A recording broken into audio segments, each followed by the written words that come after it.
Hello. So it's another Mike Head talking to someone from an investment company. And today it's Jess from Aviva. So if you can introduce yourself and the like, that'd be great, Jess. Thanks very much, Mike. Great to be here. I'm Jess Foulds from Aviva Investors, and I'm our ESG Strategy Director. And I suppose a key part of my role is looking across our responsible investment activities and function, and really looking at, I suppose, how we can deliver for different investor needs based on their values, their goals. And I suppose a lot of that involves making sense of the dynamic and broad ESG environment that's out there at the minute, whether it's sort of regulatory led or different client needs led, to really, I suppose, identify the different choices that are out there and try and make it a bit easier to navigate those and deliver on those different choices, really. Okay, and you've been part of the FCA labels regime and sitting on their various committees and stuff like that. Yes, so I have been luckily part of the Investment Association's representatives on the DLAG, on the FCA's advisory group. And effectively, this has been looking at the incoming sustainability disclosure requirement expectations, and within that context, the labels as well. So yes, I'm part of that group. Okay, how long's that been going on now? It seems like a calendar rather than a watch. I suppose, we since sort of the European Commission started their work, we've been thinking in UK, what is a good way forward with this? And I think even before the FCA's sort of detailed and explicit sort of working groups and work on this, and the DP and the discussion paper and the consultation paper. Sorry for my jargon. You must stop me when I go like that.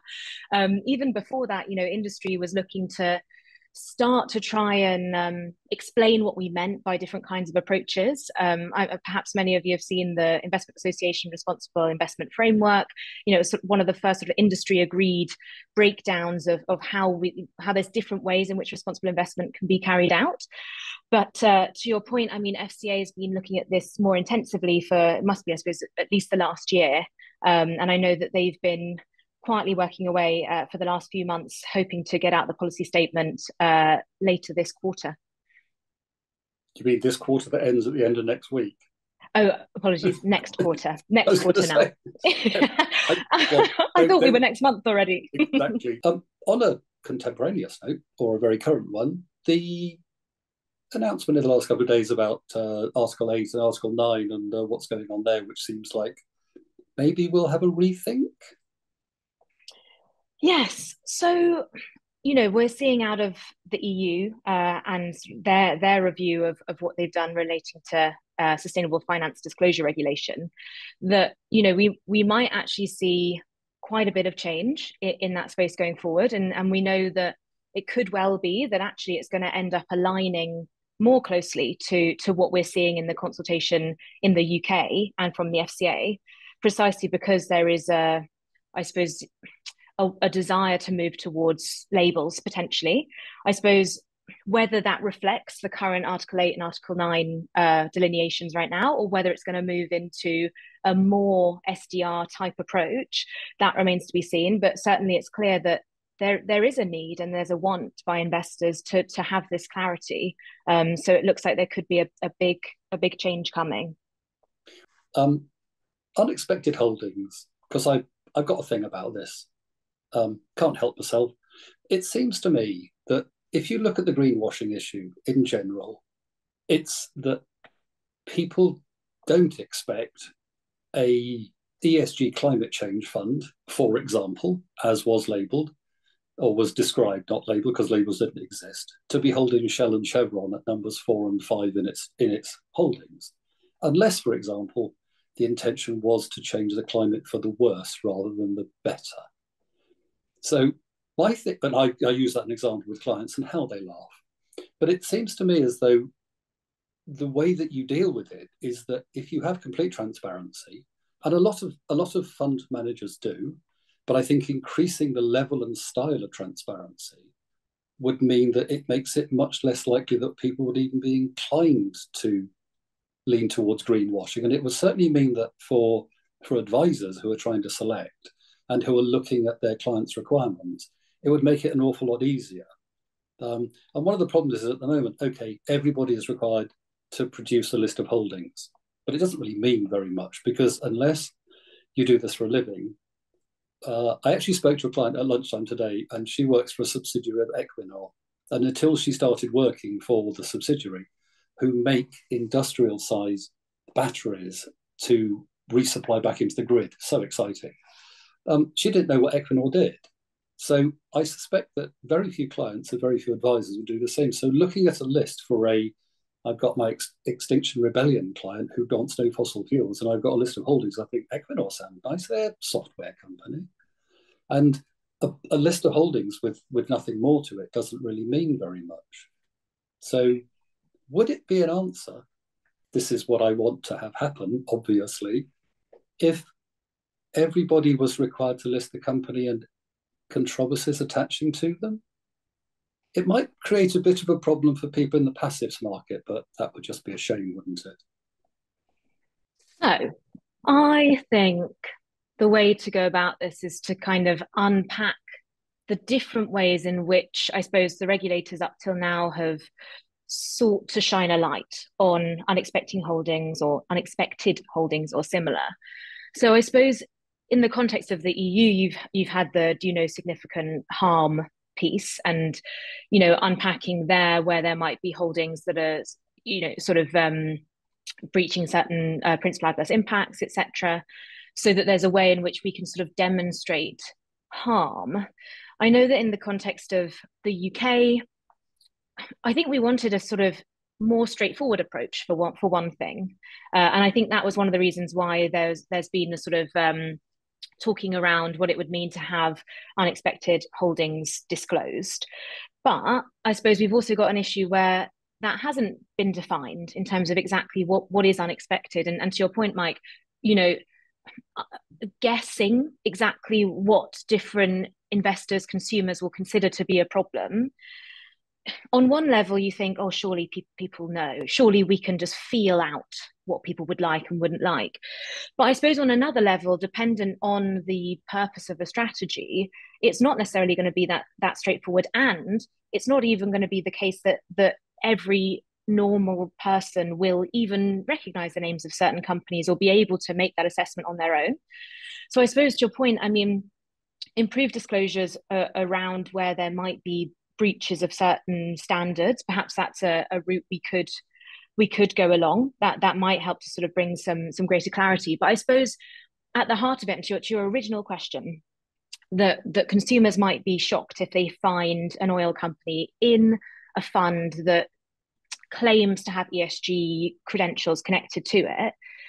If that fund is purely a fund which is integrating ESG considerations, it's a broad market fund, and effectively you've got different sectors, and perhaps you're choosing those sectors where you do see them to have sort of credible plans, and their capex is going into renewables going forward, etc., and they are seen to be part of the future if their business model changes enough, then there is a story for why that's being held. But if that fund is actually being marketed as a fund with an explicit sustainability objective and measurable, sustainable real world outcome, then perhaps it would be more odd to have that kind of holding. So I think it really comes back to, and maybe this hopefully will be increasingly solved by the labeling, is what are these funds trying to do? Because I think it's at that stage where people have assumptions around what it's seeking to achieve, and therefore what the holdings will be. But if we're much clearer upfront what problem this is seeking to solve, is it an explicit additional sustainability objective, or is this a component part of delivering long-term financial returns, we can start to unpack a bit better what it's trying to do and therefore what it should be holding. I think that there's two things there. I mean, the first one is, and I've said this to a number of people, managers need to be more proud of the companies they invest into. If you are holding a company that people will look at askance, make the case. Because as you say, not everybody wants to be at the most extreme end of the scale. Nobody should be forced into having there needs to be more middle ground in this whole area. One of the issues is, of course, that people's expectation of an ESG label is that it doesn't just take account of the single materiality around ESG. Individual clients think that that's going to be worrying about the environment, about society, and about governance. And there are ESG funds with that tag on them that aren't. They're taking account of the risk to the company, but not more widely. But I think it's the thing that I think it can lead to really good outcomes, because most people use their motor car and they'd like to know that the fuel they're putting in it is from one of the leaders in that area, rather than thinking that all oil countries are the same. Yeah. And it is that thing about make the case, because then it's stronger. I think that the greenwashing thing has more often than not come from the managers who don't have the knowledge to be able to back it up. And I think that what I'd like to see the labels do is to enable those doing it to the best of their ability and well to differentiate themselves. Because one of the things that concerns about the labels is just because you qualified for a label, it doesn't mean that you're good in that area. And so how does everyone in that, how does an advisor in that area know that that asset manager is actually good at it rather than just one of the herd? And the other thing is, the thing I love is the FCA's expectation of, well, obviously you can't know what every investor's expectations are. You can't know, and it's what would be reasonably expected. Well, it's going to come as a shock. Telling a client that they're being unreasonable pretty much goes with telling anyone they're being unreasonable. And if you don't know, you can't tell. But if you know, and Aviva, with the abilities you have, and many asset managers in the sustainability space would have no problem at all saying, these are the companies, this is the level of exposure to armaments or alcohol or to fossil fuels, and then to say why.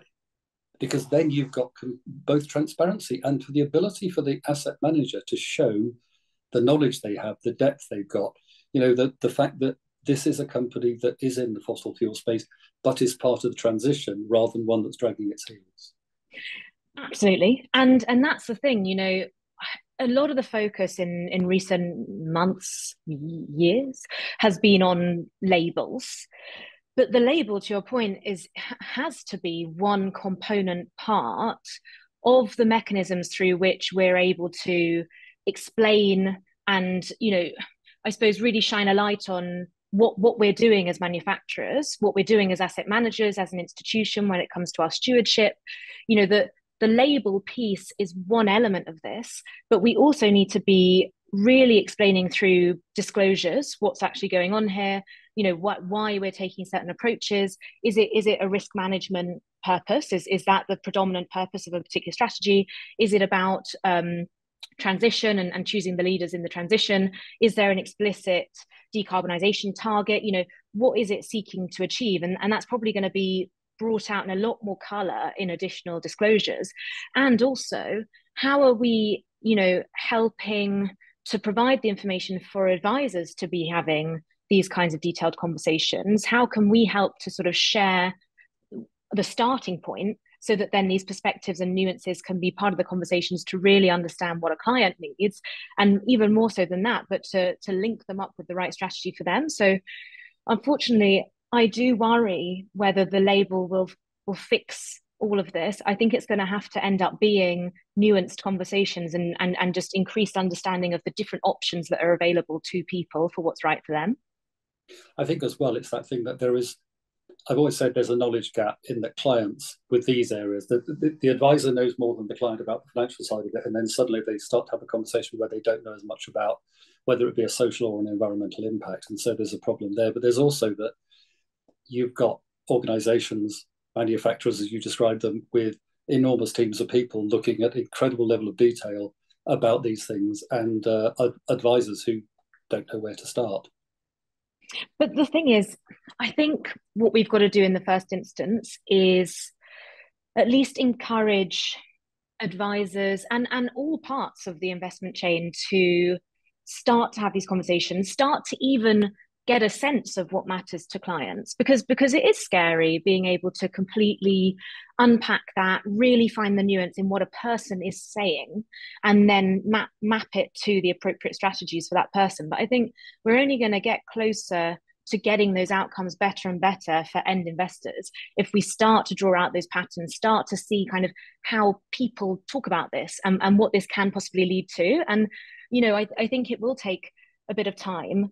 But I don't think we can shy away from it because we don't know all the answers. Because frankly, no one knows all the answers to the massive sustainability challenges that are facing us. And in one respect, you know, financial services is one component part of how society and economies are, you know, I suppose seeking to bring about a sustainable future. And we can basically do what we can to play our role in this. And one part of that is understanding how we serve clients. And another part is really understanding that broader sustainability picture. So we're all learning, literally everyone, everywhere.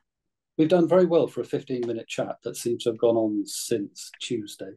Thank you very much for your time. That's brilliant. That's exactly what I was hoping for. Wonderful. Thank you so much for having me.